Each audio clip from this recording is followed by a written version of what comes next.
BJP को पूर्ण बहुमत नहीं मिलने से औंधे मुंह गिरा है शेयर बाजार। ये बहुत बड़ी खबर है, लाखों लोगों को इससे झटका लगा। दैनिक जागरण ने इस खबर को जगह दी है।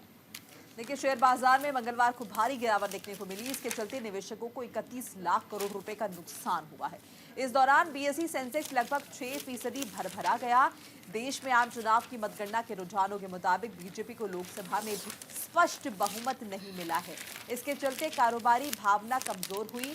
मंगलवार को बीएसई में सूचीबद्ध कंपनियों का बाजार पूंजीकरण जो है कई करोड़ करने को मिला है। और देखिए दीपिका, आपको सुबह से ही जैसे रुझान आने शुरू हुए हैं, धीरे धीरे कभी 1000 पॉइंट गिरा, उसके बाद 2000 पॉइंट गिरा, 5000 पॉइंट गिरा। जाहिर सी बात है, लगातार गिरावट जो है हमने सुबह से ही देखी थी। चूंकि देखिए एग्जिट पोल जब आए थे तो उसमें लग रहा था कि स्पष्ट बहुमत है भारतीय जनता पार्टी के पास, और ऐसे में शेयर बाजार लगातार बढ़ोतरी कर रहा है, इजाफा देखने को मिल रहा है, हरे निशान के साथ खुल रहा है।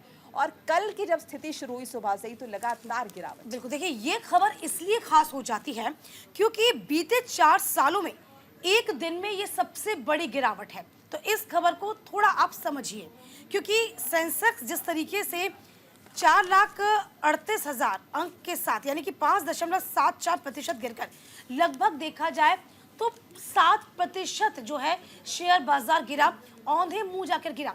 जिस उम्मीद से शेयर बाजार की उम्मीद जताई जा रही थी, ग्रीन सिग्नल की उम्मीद जताई जा रही थी, ऐसा नहीं हुआ और निवेशकों को भारी नुकसान का सामना करना पड़ा है।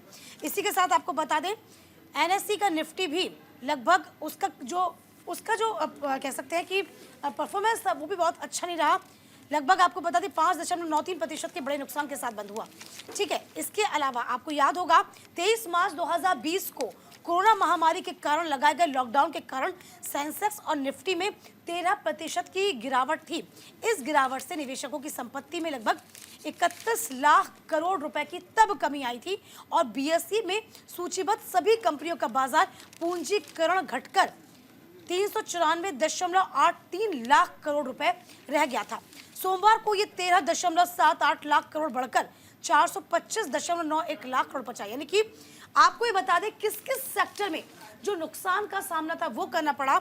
तो देखिए आप, क्षेत्र की कंपनियां, सार्वजनिक क्षेत्र की जो कंपनियां हैं, बैंकिंग है, अदानी समूह की कंपनियां, रिलायंस इंडस्ट्रीज समेत अधिकांश कंपनियों के शेयर बाजारों में जो भारी गिरावट थी वो दर्ज की गई है।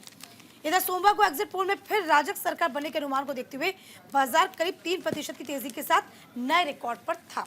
तो फिलहाल देखिए अप्स डाउन तो बाजार में लगे रहते हैं, लेकिन कोरोना के बाद से लगभग 4 साल बाद तब 13% का हम कह सकते हैं गिरावट दर्ज की गई थी और 4 साल के बाद लगभग 7% की जो गिरावट है वो दर्ज की गई। हालांकि मायूसी जो है निवेशकों में छाई रही।